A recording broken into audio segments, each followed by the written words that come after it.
အကြမ်းဖက်သမားတွေဟာအမေရိကန်သမ္မတစီးနင်းလာတဲ့စီးတော်လေယာဉ်ကြီးကိုပြစ်မှတ်ထားတိုက်ခိုက်ခဲ့ကြပါတယ်။လေယာဉ်ဟာတိုက်ခိုက်မှုကိုတုံ့ပြန်ဖို့ပြင်ဆင်ခဲ့ပေမဲ့ရုတ်တရက်ဆိုသလိုစနစ်တွေအားလုံးလုံးဝရပ်တန့်ပျက်စီးသွားခဲ့ရပါတယ်။လုံခြုံရေးအရာရှိချုပ်ဟာတိုက်လေယာဉ်တွေကိုအမြန်ဆုံးအကူအညီတောင်းခံလိုက်ပြီးသမ္မတကိုတော့အရေးပေါ်ထွက်ပေါက်အကာအကွယ်တောင်ထဲစီအမြန်ပို့ဆောင်ပေးခဲ့ပါတယ်။သူဟာအဖုံးကိုပိတ်အသက်သွင်းခလုတ်ကိုနှိပ်လိုက်ပြီးသမ္မတပါဝင်တဲ့ထွက်ပေါက်တောင်ကိုလေယာဉ်ပေါ်ကနေလွှတ်ထုတ်လိုက်ပါတော့တယ်။ကျန်တဲ့လုံခြုံရေးတွေလည်းလေယာဉ်ပေါ်ကနေဒိုင်ဗင်တို့ခုန်ချခဲ့ကြပေမဲ့သူတို့ရဲ့လေထီးတွေဟာပွင့်မလာခဲ့ပါဘူး။အမှန်တော့ဒီလုံခြုံရေးအရာရှိချုပ်ကိုယ်တိုင်ကအကြမ်းဖက်သမားတွေနဲ့ပူးပေါင်းထားတဲ့တစ္ဆာဖောက်ဖြစ်နေခဲ့တာပါ။သူလေရင်ပေါ်ကနေခုန်ချအပြီးမှာတော့ဒုံးကြီးတစ်စင်းဟာသူ့ဘေးနားကနေဒူးကနေဖြတ်တန်းသွားပြီးသမ္မတရဲ့လေရင်ကြီးကိုဓာတ်ရိုက်ထိမှန်ပောက်ကွဲသွားစေခဲ့ပါတယ်။ပန်နာဂွန်စစ်ဌာနချုပ်က Air Force One အန်ဒီရဲ့ကြုံတွေ့နေရပြီဆိုတာကိုသိရှိသွားတာနဲ့တပြိုင်နက်ကာကွယ်ရေးဝန်ကြီးဟာရေတပ်အထူးတပ်ဖွဲ့တွေကိုသမ္မတကိုရှာဖွေကယ်ဆယ်ဖို့အတွက်အရေးပေါ်ဆေလွှတ်လိုက်ပါတော့တယ်။အဲ့ဒီအချိန်မှာတော့သမ္မတဟာတစ်တော်အုပ်ကြီးတဲ့စီကြားရောက်နေတဲ့ရေးပေါ်တောင်ကြီးထဲမှာတောင်တင်ပိတ်မိနေခဲ့ပါတယ်။ဒါပေမဲ့တစ်တော်ထဲမှာအမဲလိုက်နေတဲ့ဒေသခံကလေးငယ်လေးတစ်ယောက်က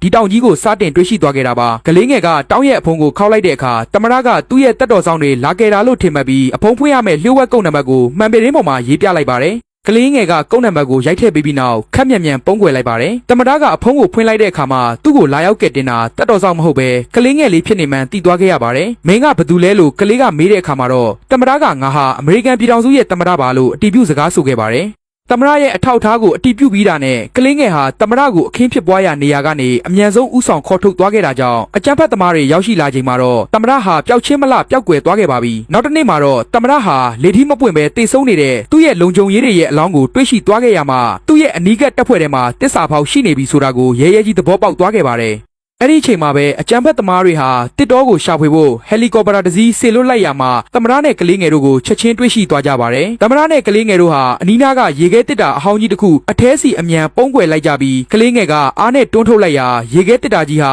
တောင်ဆောင်အတိုင်းလိမ်ဆင်းသွားပြီးလျှို့မြောင်အောက်ခြေကမြစ်ထဲစီထိုးဆိုင်ကျဆင်းသွားခဲ့ပါတယ်။အကြမ်းဖက်သမားတွေကမြေကမ်းဘေးအတိုင်းလိုက်လံရှာဖွေကြချိန်မှာသမ္မတကရေခဲတစ်တာတကားကိုဖွင့်ကြည့်လိုက်ရာပြက်ကျသွားတဲ့ Air Force One လေယာဉ်ကြီးအပိုင်းအစတွေဟာလည်းအဲ့ဒီမြစ်ထဲမှာရှိနေတာကိုတွေ့လိုက်ရပါတယ်။ဟယ်လီကော်ပတာကြီးထပ်မံနီးကပ်လာတာကြောင့်သူတို့နှစ်ယောက်ဟာရေထဲစီခုန်ဆင်းကလေယာဉ်ကြီးရဲ့အတွင်းပိုင်းစီရေကူးဝင်ရောက်သွားခဲ့ပါတယ်။ရေတပ်အထူးတပ်ဖွဲ့တွေလာရောက်ကယ်တင်တာကိုစောင့်ဆိုင်းဖို့အထဲမှာပုံအောင်ဖို့ပြင်ဆင်လိုက်ကြတာပါဒါပေမဲ့ရုတ်တရက်ဆိုသလိုပြင်းထန်တဲ့ပောက်ကွဲတန်ကြီးနဲ့အတူအကြမ်းဖက်သမားတစ်ယောက်ဟာလေရင်ခန်းထဲစီတွဲလောင်းဆင်းသက်လာခဲ့ပါတယ်အဲ့ဒီနောက်အချိန်ကိုက်ဘုံကိုထုတ်ယူလိုက်ပေမဲ့တစ္ဆာဖောက်တက်တော်ဆောင်ကတော့အကြမ်းဖက်သမားရောသမ္မတကိုပါတပြိုင်နက်တည်းတုတ်တင်ဖို့အတွက်ကြိုးကိုဖျက်တောက်လိုက်ပါတော့တယ်အကြမ်းဖက်သမားဟာဒေါသတကြီးနဲ့မြောင်မြောက်ဓာတ်ကိုထုတ်ကာသမ္မတစီကိုဥတီတိုက်ခိုက်ပါတော့တယ်။အရေးကြီးတဲ့အဆုံးဖြတ်စက္ကန့်မှာပဲကလေးငယ်လေးကရဲရင်းစွာဝင်ရောက်ကူညီလိုက်တာကြောင့်သမ္မတဟာအခွင့်ကောင်းယူကအကြမ်းဖက်သမားကိုအားနဲ့ကန်ထုတ်လိုက်ပြီးတနက်မောင်းဖြုတ်ကပြက်ပြက်သားသားပြစ်ခတ်အပြက်ရှင်းလိုက်ပါတယ်။ဒါပေမဲ့ဘုံဟာ10မိနစ်အတွင်းပောက်ကွဲတော့မှာဖြစ်တာကြောင့်သူတို့နှစ်ယောက်ဟာလေရင်မောင်းငန်းစီအမြန်ပြေးသွားပြီးခုံရေးပေါ်ပြစ်လွတ်စနစ် ejection seat ကိုအသက်သွင်းလိုက်ကြပါတယ်။သူတို့နှစ်ယောက်ဟာကောင်းကင်ပေါ်စီမြင့်တက်သွားခဲ့ပြီးဟယ်လီကော်ပတာရဲ့အရှိတက်တဲ့စီတန်းတန်းမတ်မတ်ဆင်းသက်သွားခဲ့ပါတယ်။